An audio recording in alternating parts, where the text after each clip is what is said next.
So what is content creation? What is a content creator? What is content? What is a creator? These are all questions that are kind of in the process of being answered right now.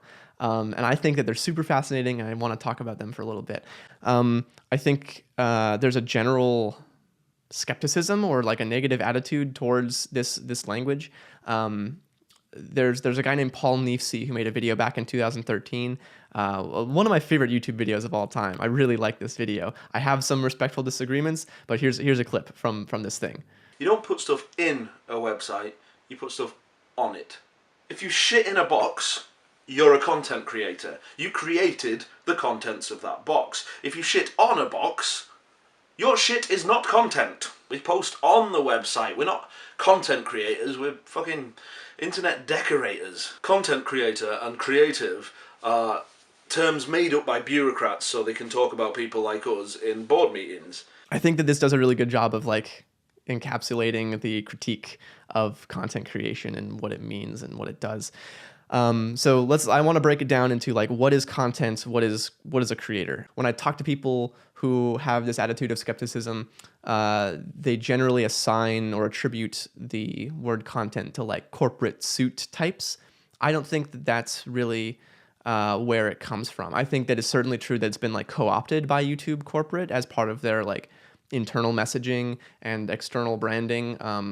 But it's not, I don't think it comes from corporate people who are just trying to be lazy. I think it comes from engineers who are trying to be lazy. But for an engineer, being lazy is like just doing their job, right? If they're trying to build a system that anyone can use, regardless of their purposes, regardless of who they are, where they are, an engineer doesn't really need to think about the whole complex human person connecting to their website. They just abstract them as a user because it's a very functional, like utilitarian vagueness. And so I think that's where we get user-generated content. Content, right, being the content of the servers that the engineers are working with, right? The other content of those servers is the data structure that they've engineered to allow the whole system to work.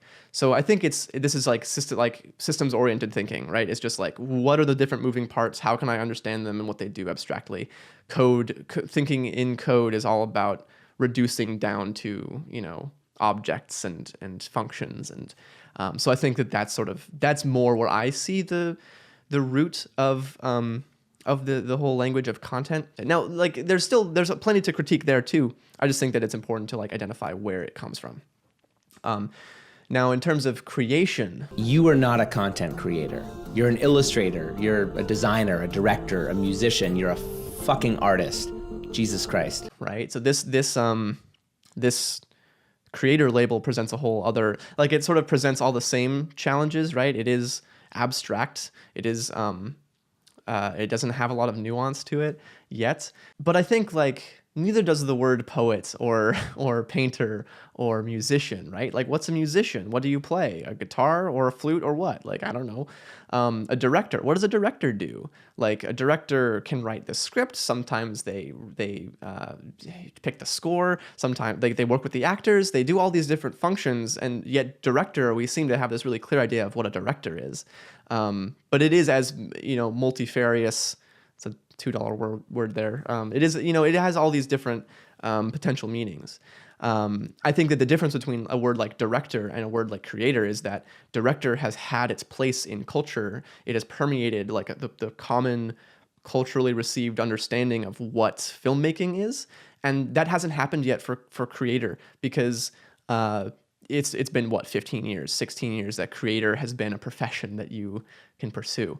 So I think that with that in mind, it's good to talk about what is the practice of a creator? Like what does a creator actually do? If you're a professional creator, you might be the writer, performer, director, producer. You might be all of these things. And if the credits ran after a video and it just said directed by Anthony D'Angelo, written by Anthony D'Angelo, scored by Anthony D'Angelo, it's sort of silly, right? Like that's kind of a joke. Like I don't know, I forget what movies have done this, but this like really repetitive, like, oh yeah, this one guy did all the things.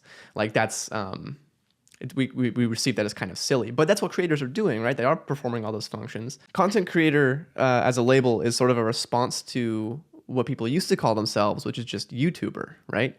If you're just a YouTuber, then that precludes you from being an actor, like a serious actor. There were negative associations with being called a YouTuber, and so people, I think, moved away from that. Furthermore, if content creators aren't just putting stuff on YouTube anymore. They're also posting on Twitter and Tumblr and Facebook. Across all these different platforms, you're sort of giving this transmedia story about yourself to your audience. That's part of what I've been trying to get at with this whole idea of para-storytelling. That you go back to my other videos if you want to learn more about that. But even then, that's not all they do. A professional creator plays a whole bunch of different roles, right? They're kind of a search engine optimization person. They have to optimize the metadata for their videos to try and get as many views as possible to support their own personal business. They're entrepreneurs, right? Sometimes they broker their own deals between themselves and brands, right? They got to have some business savvy. They also need to be community managers. They need to understand how to interact with an audience because they sort of in themselves become these tiny celebrities. The relationship between them and their audience is sort of the foundation of how they're able to make their business. So there's all these different roles that creators play in their own little world, their own little business.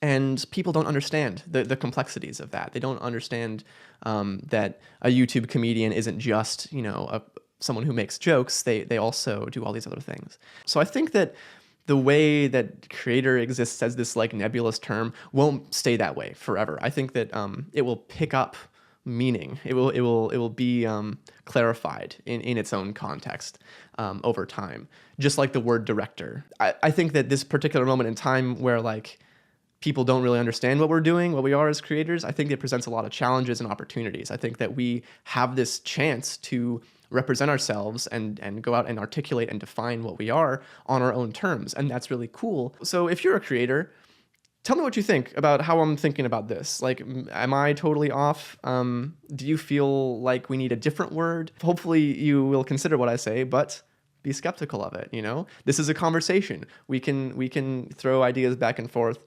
and that's sort of what this time needs to be. This is what this period in time needs to be for creators. So yeah. Thank you guys for listening, and I will make another video soon. See ya. Bye.